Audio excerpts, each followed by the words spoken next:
What a great litmus test of your commitment. Would you fly to Ireland to see great because it would help you transform your company? Would you travel to Southwest Michigan? Would you just travel 2 hours drive to the nearest, Toyota manufacturing plant? Am I, as a leader, willing to go see what great looks like so I can start to understand and start to believe?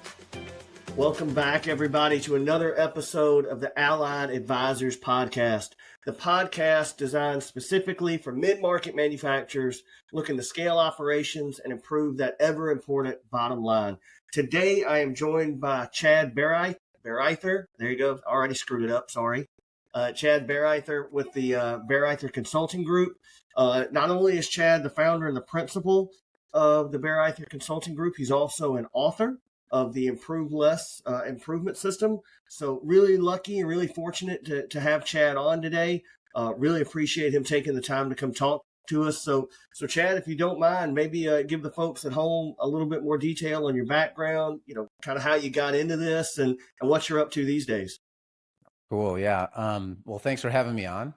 A little bit more about my background. So I found this area of the business of continuous improvement, process improvement, depending upon your organization, whatever you want to call it, operational excellence, pretty early in my career. I got trained and certified as a green belt when I was working for the US Army. And then that kind of stuck, right? So then a couple of different career positions later was always an internal resource promoting continuous improvement. So working with organizations to optimize processes, both I'd say the back end of the business, right? So that could be HR, sales, marketing, R&D, as well as in your operations. So whether that's service delivery or manufacturing. And I had done that for a number of years and started helping out my first client as just on the side of asking, can you come in and take a look, maybe provide the team a little bit of training, and was able to grow that business. And now this is what I do full time, is work primarily with the market that you're targeting with this audience. So mid-market manufacturers. Why mid-market manufacturers? One of two cases is generally happening. They're growing and they're running out of capacity or capability. So they're kind of like, holding it together with shoestrings and bubble gum, or they've already gone through the growth and suddenly their margin is eroding. They're just like, the business isn't as healthy as it used to be. Why is that?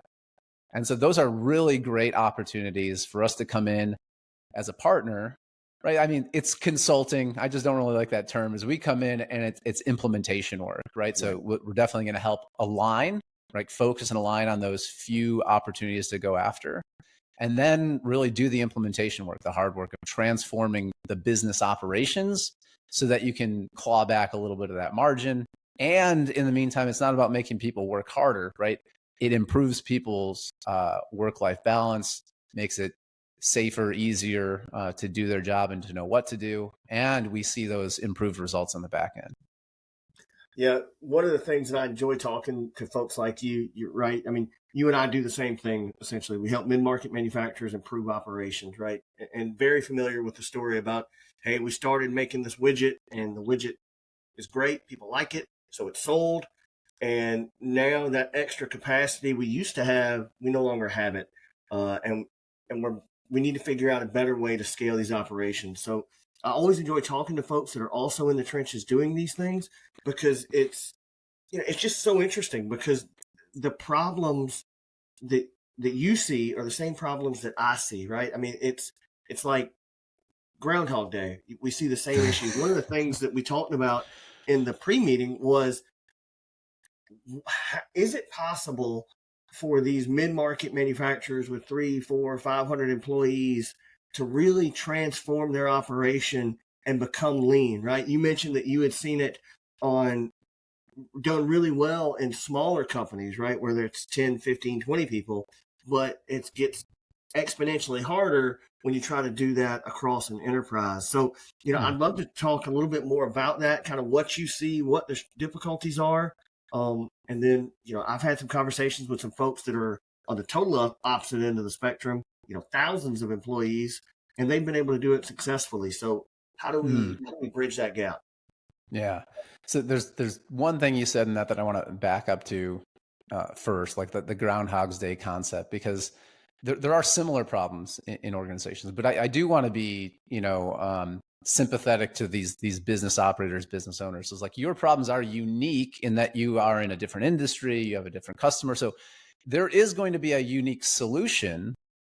What we find out is there is a common set of principles, right? That is universal. And I think I bring that up because that term principle is really what maybe is the foundational element of whether or not this can work in your company, whether or not it can work in a large company, is there are different principles of how we manage the business that need to change. It's not just tools. I use this analogy sometimes with clients, like a bolt-on solution, like your continuous improvement team, program, project, whatever. It's not just a bolt-on. We don't just, bolt this onto the side of your business and be like, all right, now like through osmosis, right, it's going to make the entire business operation better.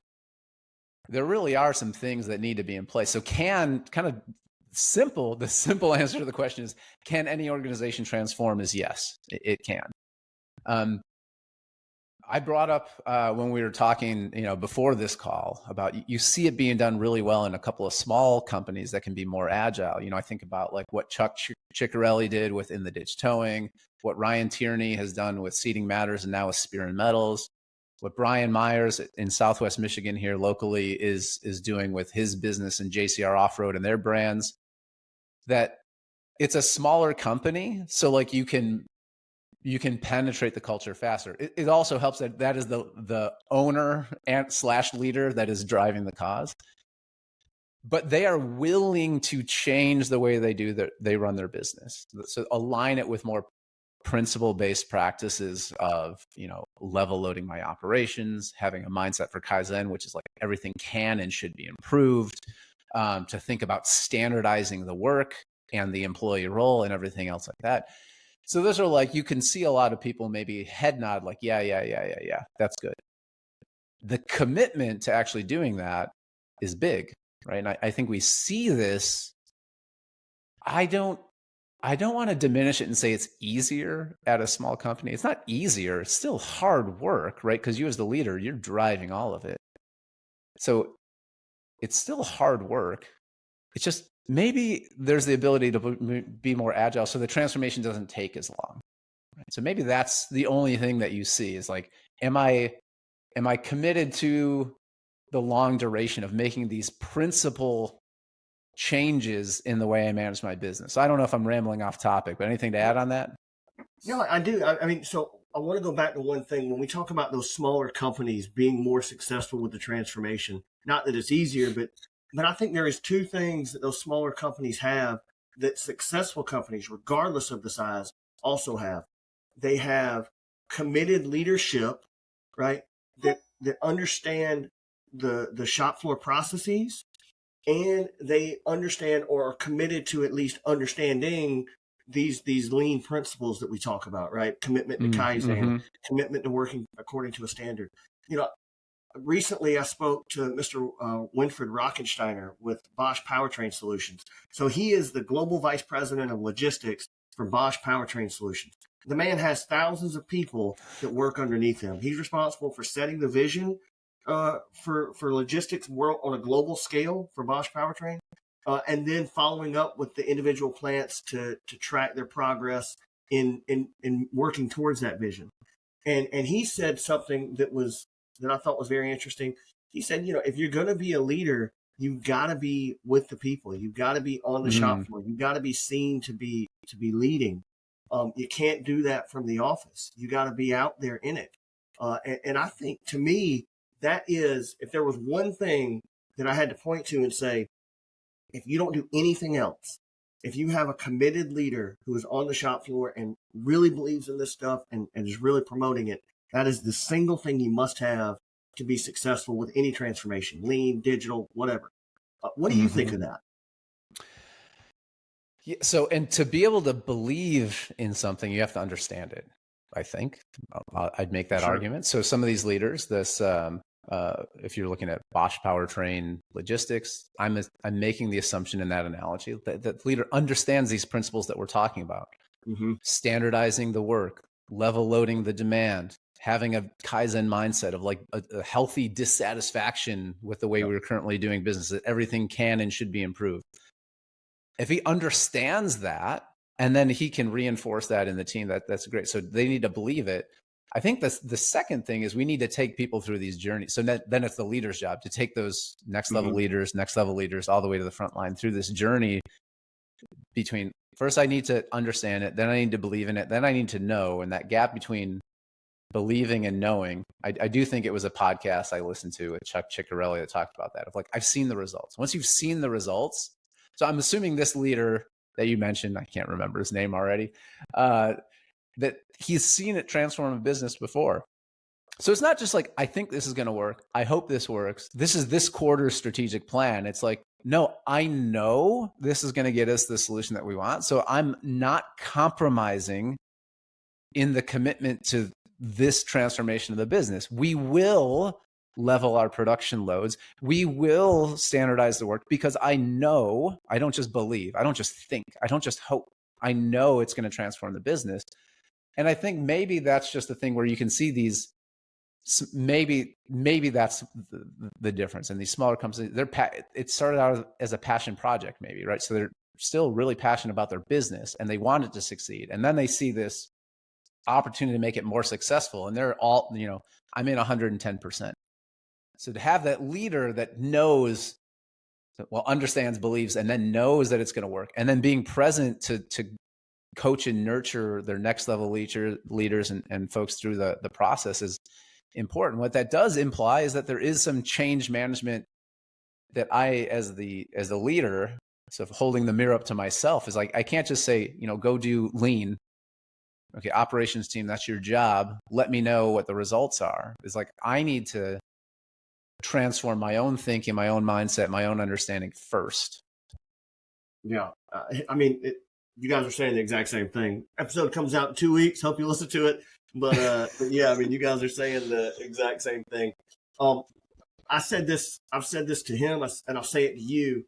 I think that the difference between good manufacturing managers, and great manufacturing managers is great manufacturing managers have seen good at some point in their life, right? They've worked in an organization where they have seen what good looks like. They have seen standards matter. They've worked in a place where standards have mattered. They've worked in a place where they've seen those standards improved over the course of time. They've worked in a place where KPIs are living, breathing things that again matter, and that folks are operating in such a way to try to improve or maximize specific KPIs. And then they're able to take that experience, that understanding, and apply it in this situation where maybe they don't have those things, right? They can see, well, I know what the future could look like.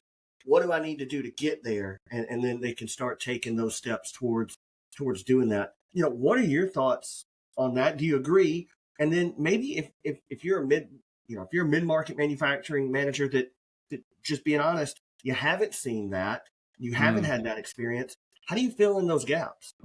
Yeah. So let me start on the second question and then work back to the first. So the first one, how do you fill in those gaps? Go see a great company. And they're not hard to find. Pull up LinkedIn, watch for the videos of the organizations that are making improvements on the shop floor. Look up someone regional, like start close. But then, the 3 people that I already mentioned, guess what? They offer tours open to the public. Mm-hmm. Toyota does the same thing. What a great litmus test of your commitment. Are you really committed to this? Would you fly to Ireland to see great because it would help you transform your company, depending upon where you are? Would you travel to Southwest Michigan? Would you just travel 2 hours drive to the nearest, Toyota manufacturing plant? Like for me, it'd be Kentucky. What is that? Probably 8 hours driving. Mm-hmm. Am I, as a leader, willing to go see what great looks like so I can start to understand and start to believe? So that's kind of the first thing I would say. You have to go experience it. And that's not to copy all the things that they're doing, and don't take pictures of all the boards and then replicate the boards. You need to understand how that system operates and how it just feels different than maybe your operations. Then we kind of back up earlier and say, what's the tougher thing? I don't know. I'm going to brainstorm through this, and then you help me dissect it. As an organization gets bigger, it does get more complex because you have departments, and departments have goals. And now we have multiple departments with multiple goals. So you have multiple priorities. And my focus as a leader somewhere in the middle is probably on my performance and my KPIs, not on transforming my mindset.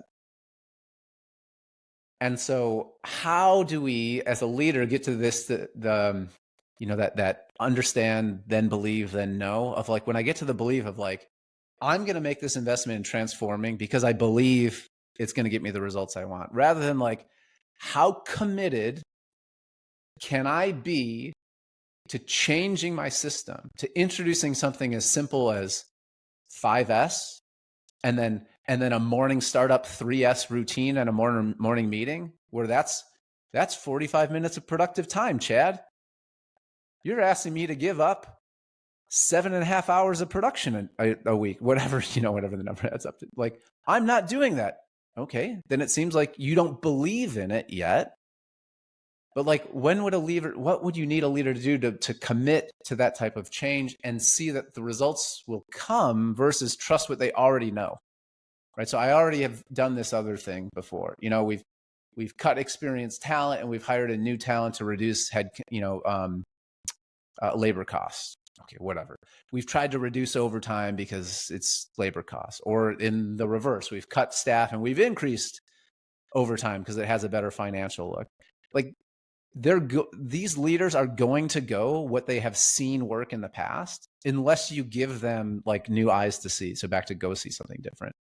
And then you have to give them, as the leader, like we're talking top level leader, or we as the consultants, the advisors, come in and help them see a different way through a pilot project, a model area, something like that, of like, let's prove it to you, give you some confidence that it's going to work. So go see other organizations. Try it on a small scale first. Get your top level leaders endorsement, support, air cover, if you want to say, like, use a military reference, get some air cover. If you had those three elements, now like my risk as a leader of like trying to learn something new, trying to change the business is like less, because I've seen it work somewhere else.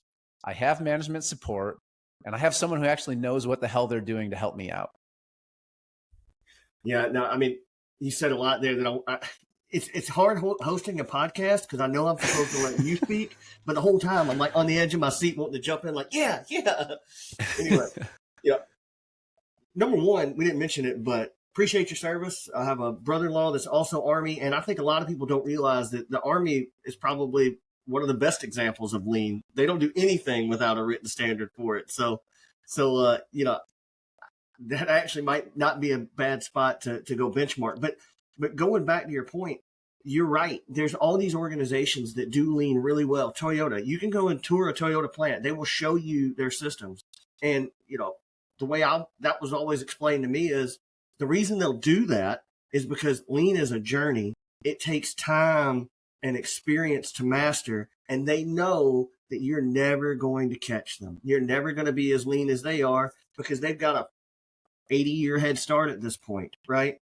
So it's, come take a look at this. We want you to be able to do this too. And we know that the best time to start is now, because this is something that's going to take you a while to do.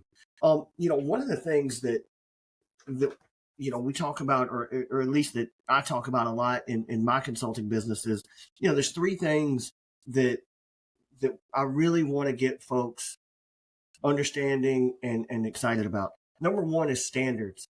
If you don't have a written standard for the process, then you don't have any consistency, right? You don't know that you're getting consistent output. The next is accountability. Hey, we got to make sure that we're holding folks accountable to documenting standards and to working according to standards.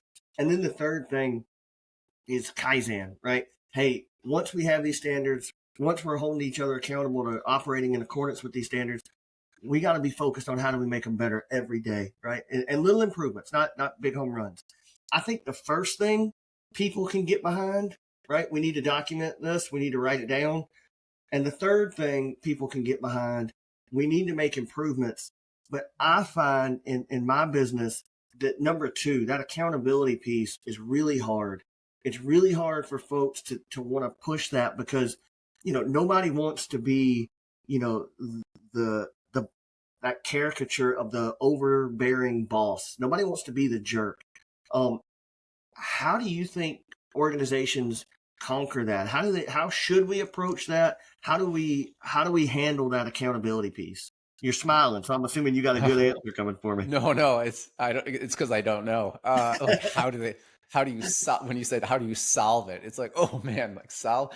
I'll tell you my experience of how do we work on it, right? Is that it's going to sound cliche, right? But leaders as coaches, is that so your job when we write a standard isn't to be out there, with the stick or the whip and saying like, follow the process, work faster. Why didn't you do it this way? It's really like to learn as the leader and say like, well, if we're not following the process, why is that? And asking, not making assumptions. Oh, Justin didn't follow the process because he doesn't care. Justin didn't follow the process because he wasn't trained correctly. I don't know. Go ask Justin. Oh no, I don't follow the process because this way is faster. It is? Come on, let's go update the standard and teach everyone to do it this way. It's like, get out of your assumptions. Stop running your business from a spreadsheet in a conference room. Like, get out and ask. And that accountability, is it more work? Yes, it's more work. But it's your job. So like the coaching side is like, once we've written the standard, who is accountable? When we think about that term, accountable and responsible, who's accountable to make sure that we're following a standard? The leader. Yeah. The leader's accountable to making sure we're following. The individual's responsible for following it, right? They're doing the work. The accountability is the leader's job. So if you're not holding people accountable, like you're not doing your job. And that, to your point, you don't have to be the overbearing boss. It's just checking in. What if it wasn't like you're standing, hiding behind the column, like, observing, like, are they following the process? You don't have to be a spy about it. Go talk to them. How's everything going today? What are you working on? And I mean, I have questions that I coach leaders to use, right? Oh, how did you learn to do this task? How do you know you're doing it correctly? What do you know what to do if you're having an issue or make a mistake? Like, those are simple questions, but the pivot is moving more to this coaching of like, I'm not trying to catch you doing something wrong. I'm really trying to confirm, did we set you up for success? So now the leader's job is setting the individual up for success. That's like a coach in the game, for the player in practice before we go to the game. Or if you don't like sports analogies, that's the conductor working with or the band leader working with the instrumentalist before we go to the concert. You don't stop the concert or the game to work on running your drills or doing scales and music. No, all that should have been done before you put them in the game, before they're on the shop floor. So if they're on the shop floor and they don't know what they're doing, like that's your job to coach. Right? You gotta take the ownership to coach that, and that's a different role than mine's. I know you're looking to jump in, so I'm sorry. I'll stop there. No, man. Like I said, so when you're saying all that, I got this idea, and I want to get your feedback. What I always tell folks is, look, you gotta have these things separated. We gotta have somebody responsible for developing the concept, and then somebody responsible for executing it. And there should be some good tension there, right? To your point, if I'm the engineer writing the standard work and I go out there and I find that they're not following the standard work, there needs to be some, hey, why aren't you following the standard work? Well, it doesn't work because of X, Y, and Z. Oh, okay, so now let's fix it. What I think happens a lot of times is they try to make that the same person. They try to make the supervisor responsible for writing the standard. And that always breaks down so that you don't get that good push and pull between two opposing parties. What do you think about that? Yeah, so I think we need to back up, and you triggered me. Sorry, Justin, but you triggered me when you say the engineer wrote the standard work. I'm like, oh my gosh, I know exactly where that's going to end up. But back up to just say, so why do we have standards at all? So we say standards are important. I guarantee any of these leaders out here that you're going to go see, a best in class organization, they have their processes documented. So they have a standard. But Justin, why have a standard? To get repetitive results and be able to improve. You can't improve without Repetitive standard. results. And we need repetitive results to solve a problem. So this is also something that I really want to reinforce. Like I am telling these leaders now, not advising them. Like, just don't go out and standardize everything. Start with standardizing something to solve a problem. Another thing that bugs me, pet peeve of mine, is when we have these tool-based deployments. So organizations are, we're going to go out and 5S the entire shop floor. Great. What problem were you trying to solve? Because for the operator, like they need to make that journey, right? From knowledge to belief to understanding or knowing. And like they had me 5S the shop floor. Looks cleaner. What problem? Like you need to cement this knowledge. So same thing with a standard. Like, so if 5S is a standard, if your standard operating procedure or standard work is a standard, it's intended to solve a problem. If the problem is variation, which is leading to quality, or variation, which is leading to lead time, or variation, which is inducing cost, tell them that, and then show them the connection of, we did not have a standard, and this is how we were performing. We do have a standard now, and we're performing better. So like, don't make this assumption that everyone's going to be able to synthesize that knowledge, right? Explain why the heck we're doing something like writing a standard.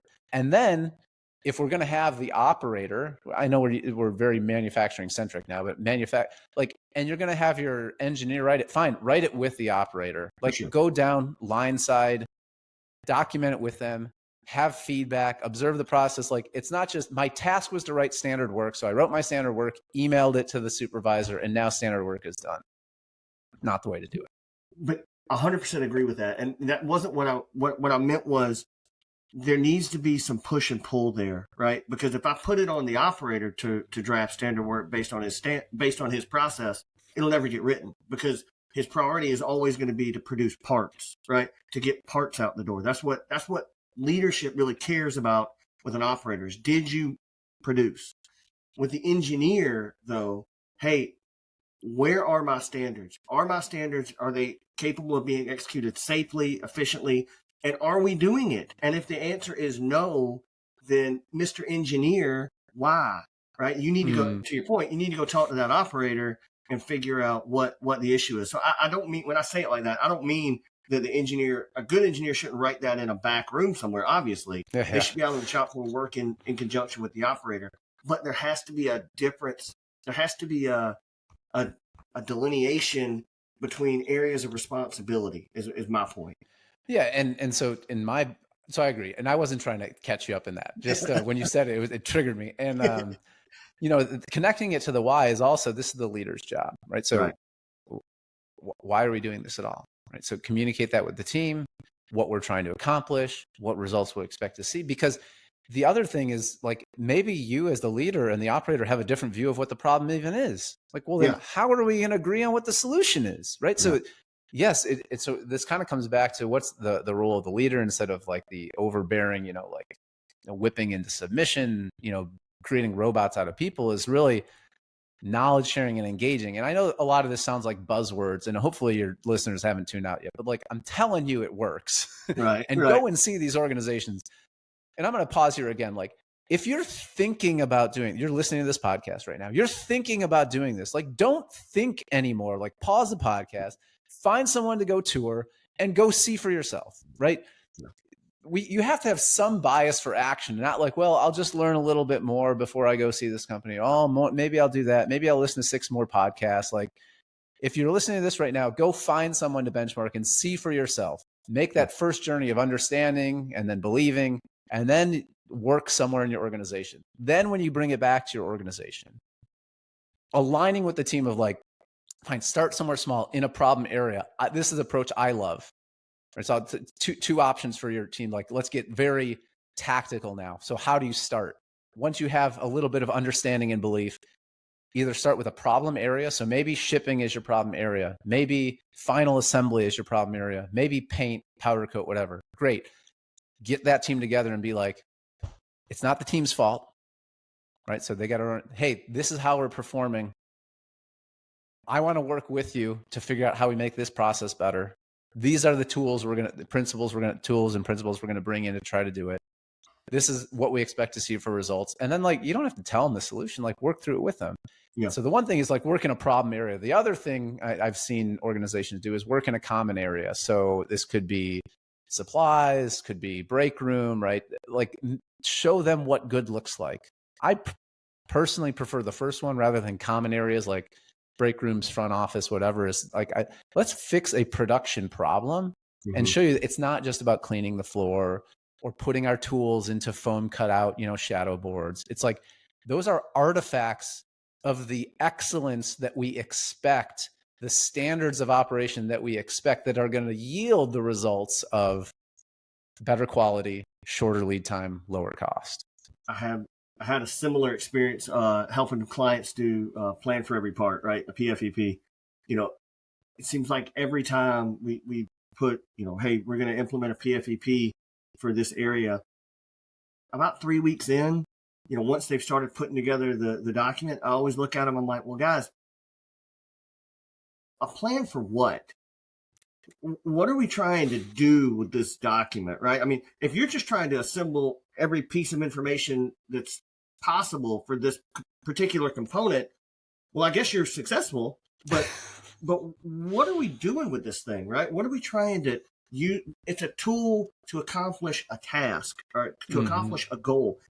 The tool is not the goal in and of itself. It's supposed to lead us towards something, right? It's going to help us manage our purchase component inventory. It's going to help us manage our WIP component storage locations, right? It's going to help us do something. We have to have a plan for how we're going to use it. If you don't go into it, to your point, understanding what the problem is that you're trying to solve, then you're just doing a lot of busy work, right? You're just shuffling the deck chairs on the Titanic.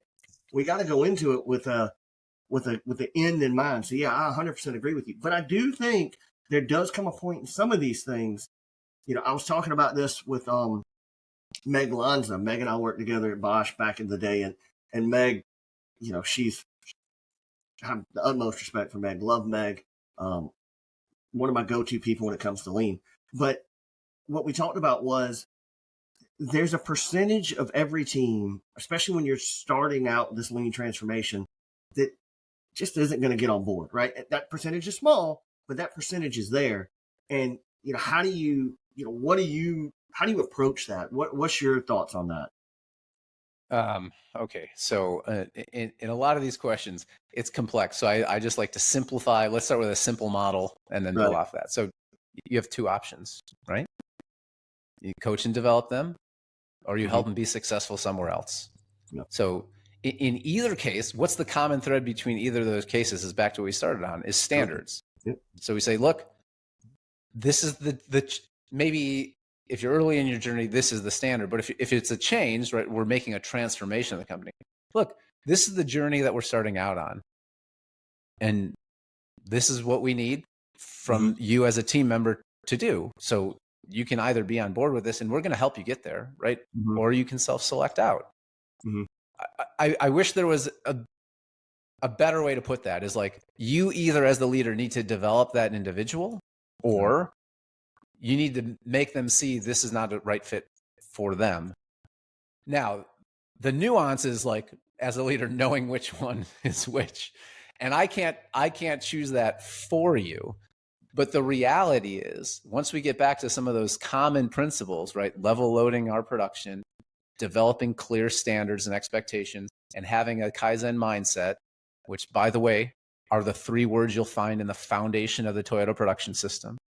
If you say, this is the direction that we're going, and you have people that are unwilling to do that, you as a leader need to make a decision. Is my organization okay with that? Or do we need development or an exit? And I think too, one job of a leader that often gets overlooked is making sure people are in the right seats, right? Back in the day, I was managing a team, and we had this guy, and they had him in a planning role, purchasing components, ensuring that the parts had what they needed to run. And he didn't love it. He wasn't very happy with it. His boss maybe didn't love him in the role so much either. So he came to my team. They moved him over to the logistics engineering team. And so I met with him, and I was like, "Hey, Matt, what are you interested in? What do you do in your spare time? What's your hobbies?" And it come to find out, like he really enjoyed like coding, programming, that sort of thing. I'm like, well, okay, I'm not going to make you one of my engineers responsible for developing routes. I'm going to put you on my Industry 4.0 core team, right? I'm going to put you in my data analytics core group to try to help improve our KPIs and help us move towards this digital transformation. And he was great. He was fantastic. He was a solid performer, solid team member. Everybody, including my boss, they all loved him. And it was just about recognizing or knowing your people, recognizing what their interests are, what their talents are, and then putting them in a position where they can be successful. I think the mistake a lot of leaders make is they don't do that, and they take this one size fits all approach and like, oh, well, you can be a logistics engineer or you can be a plant. They just fill gaps instead of trying to put people in the right seats. How do you approach that? And maybe what's your advice there? Well, I would put that under the category of development, right? So we can develop you to be successful somewhere, but at a certain point, when we're talking about standards, right? There's a standard. There's an expectation, an avatar for that role that you need to be performing, and if you're not the right fit for that role, I'm not saying the immediate. Sorry if it sounded a little too black and white. The immediate answer is exit. Is like if there is a different role that individual has the capability and interest and skill set to apply in, that's great. That's still development, correct? Right. So yeah, I'm not saying we just get rid of anyone because they're in the wrong role. But what does this require again? Yeah, I'm not disagreeing with you. What you just said, I completely agree with. Sorry, I should have led with that. Yeah, I completely agree. People either have to get on board at some point or they self-select out. I do think though there's an interim step when the manager's originally assessing the problem. Maybe the first thing they can talk about with the development is this person in the right seat? So yeah, sorry, I didn't mean to give you the impression. No, and I'm not. I'm oversimplifying for the sake of time and for the sake of these managers' bandwidth of like I need to make a decision now. That I've been a people leader before inside an organization, right? I have a team of consultants that report to me, right, when they're going on engagements. So like, I'm not ignorant to this conversation, and it's not like a one-day decision where I'm like, oh, I have to decide before 12 today what's happening. Like, no, like you don't decide someone's entire livelihood in like an hour, but you need to have the conversation. This ties back to one of our previous points: is the role of the leader is also the coach. How do you coach a player or a musician or a individual contributor in the logistics team? Is like, well, I need to talk to them. I need to find out what they're good at. I need to find out what they want to do. Like, I don't, a football coach doesn't just look at the roster of who tries out, no visibility of their stats or their vitals or their size, and be like, all right, Justin, you're going to be right guard. And you're like, dude, I don't think that's a good idea. So yeah, as the coach, you need to understand the team and the capabilities. Absolutely. But at a certain point, now, if we get back to transformation, is like, it needs to be clear for them. These are the principles that we're running the business. These are the standards that we expect. I will develop you to be successful, or you can choose not to be a part of this journey that we're on. But at a certain point, you're like, we're on the journey. We're on the bus together. We can't have people that are half on, half off, or dragging their feet behind, especially when we're talking about like these mid-market manufacturers. That's going to impact the progress that you make. Yeah, 100%. So I do want to change gears and a little bit. The ever ubiquitous topic of AI. How do you approach that from a lean perspective? What are your thoughts? Where do you think it's going? How do we use it effectively? And where do companies maybe overreach with it, let's say? Okay.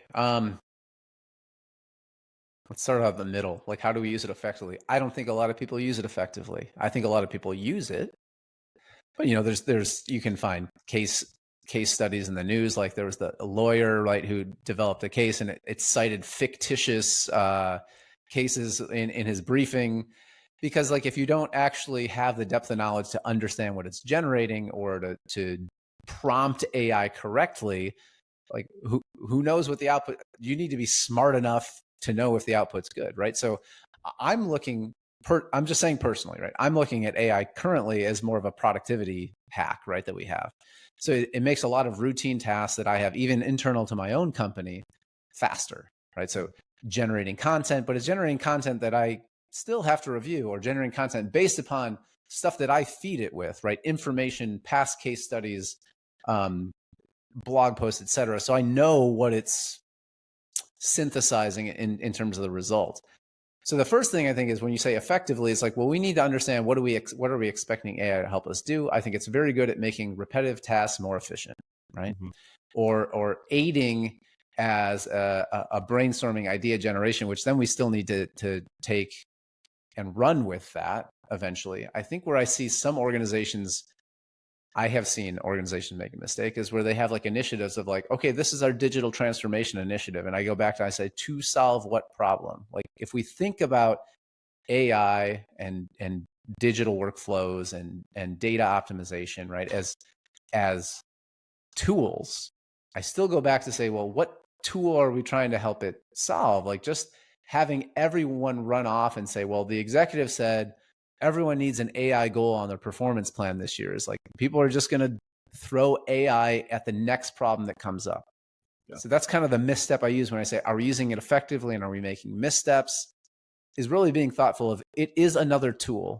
Mm-hmm. And I'm not trying to diminish the capabilities of this tool, but it's a tool to solve a problem. What is your problem before we deploy AI? Just like, what is the problem that 5S is going to solve on my plant floor before I introduce the concept of 5S and show how much better it's going to make your life? Like, what problem am I solving?